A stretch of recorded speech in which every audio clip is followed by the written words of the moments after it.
Welcome to anime Tamil series. இன்னைக்கு நம்ம பார்க்க போறது my disciplines while shake of season 2 episode 12.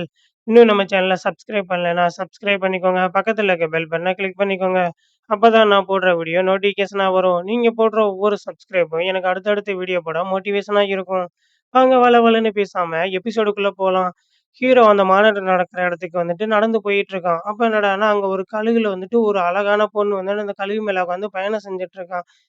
கீழ இருக்கவங்கலாம் ஆச்சரியமா பார்த்துட்டு இருக்காங்க. யாருடா அந்த பொண்ணுன்னு சொல்லி. ஹீரோ கூட வந்த பொண்ணுன்னு சொல்றாங்க. பாருங்களேன் ஒருத்தவங்க ஒரு கழுகு மேல உட்காந்து பறந்து போயிட்டு இருக்காங்க. அது லார்டு சுசுகோ தானே! அவங்கள பார்த்து எவ்வளோ நாள் ஆச்சு. அவங்க ரொம்ப திறமையான ஒரு ஆளு தெரியுமா? அப்படின்னு சொல்லி அந்த மொட்டை தலையனும் சொல்றான். அந்த கழுகுமே வந்துட்டு சவுண்ட் வித்துட்டு கத்திட்டு போயிட்டு இருக்கு. அந்த பொண்ணு வந்துட்டு அந்த கழுகு மேல உட்காந்து போயிட்டு இருக்கான். அவங்கலாம் ரொம்ப திறமையான ஒருத்தவங்க. அவங்க பிளட் லைன்ல சேர்ந்தவங்கலாம் ரொம்ப திறமையானவங்களா இருப்பாங்க. அவங்க வந்துட்டு ஒரு பீஸ்ட்டுக்கு ரொம்ப சமானமான ஒருத்தவங்க தான். எனக்கு தெரிஞ்சு அந்த தேசிய விளையாட்டுல கலந்துக்கிறதா அவங்க போறாங்கன்னு நான் வந்து நெனைக்கிறேன். நம்மளும் அங்க வந்து போய் தான் ஆகணுமா?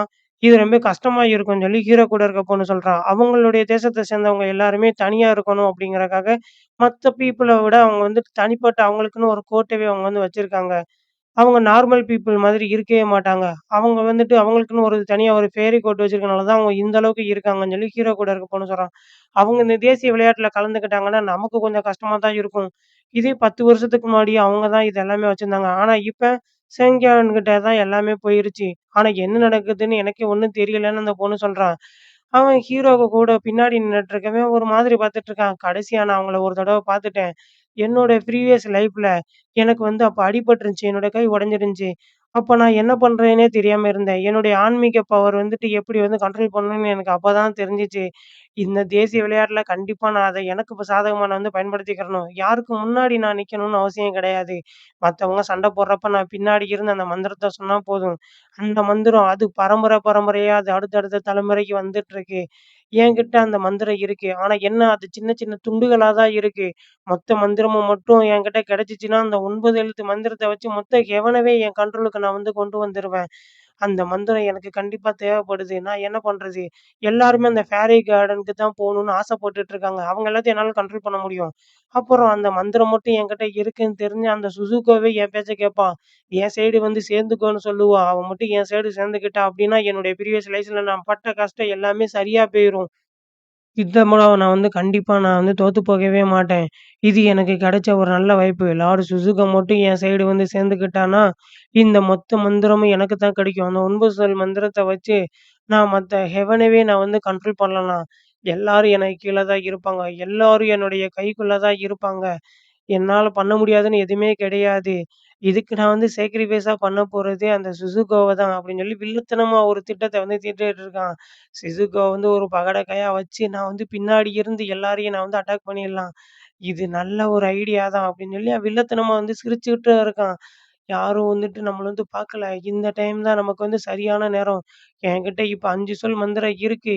இன்னும் அது மட்டும் ஃபுல்லா கிடைச்சிருச்சுன்னா, அதுக்கப்புறம் என்ன யாருமே வந்து தடுக்க முடியாது. என் கூட சண்டை போடுற அளவுக்கு யாருக்குமே தைரியம் இருக்காது. எல்லாரும் எனக்கு கீழ தான். இந்த முறை நான் அத கரெக்ட்டா வந்து பயன்படுத்தி ஆகணும். "ஏய் அழகான சுசுகேவே நான் வந்துட்டுருக்கேன். நீ என் கைக்குள்ள வந்து அடங்கி போகணும்." அப்படின்னு சொல்லி அவன் பார்த்துட்டு இருக்கான். ஹீரோ வந்து ஓரக்கண்ணால பார்க்குறான். ஆமா, அவங்க அங்க வானத்துல பறந்து போயிட்டுருக்காங்க. இவனோட ஸ்பிரிச்சுவல் பவர் எதுக்கு இப்ப வந்து டிஃபரண்ட்டா தெரியுது? இவன் எதுக்காக இப்ப இந்த அளவுக்கு எக்ஸைட் ஆகுறான்? அப்ப அந்த ஹீரோ கூட இருக்க அந்த பொண்ணுகிட்டயும் கேட்குறான். இவன் வந்துட்டு உன் கூட எப்பயுமே இருப்பானா? இவன் நம்ம சைடு தானான்னு சொல்லி. கண்டிப்பா இவன் வந்து நம்ம சைடு தான் இருப்பான். எனக்கு கிடைச்ச இன்டெலிஜென்ட் ரிப்போர்ட் படி அங்க இருக்கவங்க வந்துட்டு ரொம்ப பவர்ஃபுல்லானவங்க. டயபோல இருந்து வேற இருக்காங்க. அதனால இவன் நமக்கு யூஸ்ஃபுல்லா தான் இருப்பான். எல்லாரும் நம்ம சைடு தான்னு சொல்லி அந்த பொண்ணும் சொல்றான். ஓ! அப்படியா? சரி, ஓகே. இந்த சிச்சுவேஷனுக்கு கொஞ்சம் கஷ்டமானது தான். என்ன நடக்க போதுன்னு யாருக்கு தெரியும்? ஆனா இந்த ஒரு பெரிய நியூஸ். இது எனக்கு ஒரு மறுபிறவி மாதிரி. இத நான் வந்து கரெக்ட்டா வந்து யூஸ் பண்ணிக்கணும்னு சொல்லி ஹீரோ வந்துட்டு அவன் மனசுல தோணத வந்து யோசிச்சுட்டு இருக்கான். இந்த முறை நான் வந்துட்டு இதுல வந்து தோத்து போகவே கூடாது. இதுல நான் ஜெயிச்சாகணும்னு சொல்லி. இது எனக்கு நல்ல வாய்ப்பா பயன்படுத்திக்கிறணும்னு பின்னாடி அவன் மனசுக்குள்ள அவன் நெனச்சுட்டு இருக்கான். எல்லாரும் நடந்து போயிட்டு இருக்கானுங்க. அங்க என்னன்னா ஒரு எரிமலை குழம்பு. நடு காட்டுக்குள்ள எல்லாரும் வாங்க. வந்துட்டீங்களா? உங்களுக்காக தான் நாங்க காத்துட்டு இருந்தோம். டிராகன் தேசத்துக்கு உங்க எல்லாரையுமே நாங்க வந்து வரவேற்கிறோம். அடுத்து 10 நாள் நீங்க இந்த போட்டியில வந்து கலந்துக்கிற போறீங்க. நீங்க எல்லாரும் இங்க தான் இருக்க போறீங்க. அடுத்து உங்களுக்கு 2ண்ட் ரவுண்ட் வந்து நடக்கும். நீங்க எல்லாரும் இந்த டோக்கன வந்து வாங்கிக்கோங்க. இந்த டோக்கன் வந்துட்டு ஒவ்வொரு நேஷனலுக்கும் தனித்தனியா வந்து குடுக்கப்படுது. உங்களுக்கு அடுத்தடுத்த டாஸ்க்குமே இந்த டோக்கன வச்சு தான் குடுக்கப்படும். இந்த டோக்கன் நீங்க வந்து பத்திரமா வச்சுக்கணும். டோக்கன் எப்பயுமே உங்க கையிலேயே இருக்கணும். மத்தவங்க அந்த டோக்கன வந்து புடிங்கிக்கிறவும் செய்யலாம். அதனால நீங்க அந்த டோக்கன எப்பயுமே நீங்க வந்து பத்திரமா வச்சுக்கணும். அந்த டோக்கன் இருந்தா தான் உங்களுக்கு ஃபைனலுக்கே உங்களால வர முடியும். அந்த டோக்கன் இல்லன்னா எலிமினேட் ஆயிருவீங்க. என்ன சொல்றாங்க, இவங்க இவ்ளோ அளவுக்கு இந்த டோக்கன் வந்து இம்பார்ட்டன்ட்ன்னு சொல்றாங்களா, அடுத்த 10 நாளுமே இந்த டோக்கன் நம்மகிட்ட இருக்கணுமா?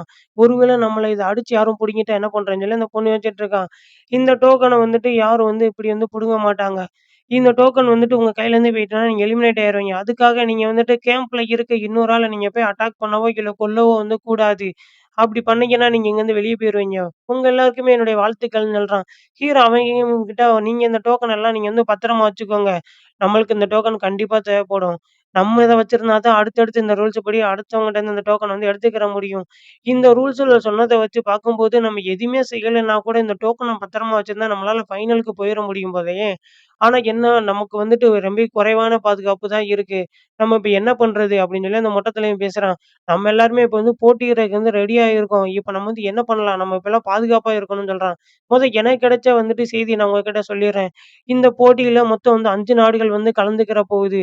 1 ஒயிட் டைகர், அப்புறம் கோல்டு ரேபிட், அப்புறம் வந்துட்டு ரெட் ரேபிட். அது மட்டும் இல்லாம ஒரு கருப்பு ஆமை. இந்த 5 தேசங்கள் வந்து கலந்துக்கிற போது, அதுல லாங்யான தவிர மத்த எல்லா தேசமுமே ரொம்ப சக்தி வாய்ந்தவங்களா இருக்காங்க. ரொம்ப திறமையானவங்களா இருக்காங்க. நம்ம வந்து ஜெயிக்கிறது கொஞ்சம் கஷ்டம் தான். நம்ம வந்துட்டு இப்பவே ஒரு வந்து திட்டம் தீட்டணும்னு சொல்லி அந்த பொண்ணு சொல்லிட்டு இருக்கா. அதுக்கப்புறம் என்ன நடக்க போகுதுங்கிறத நெக்ஸ்ட் எபிசோடு பார்த்து தெரிஞ்சுக்கலாம். இந்த வீடியோ பிடிச்சிருந்துச்சுன்னா ஒரு லைக் பண்ணி விடுங்க. ஒரு சப்ஸ்கிரைப் பண்ணி விடுங்க. நெக்ஸ்ட் வீடியோவில் சந்திப்போம். டாட்டா! பாய்.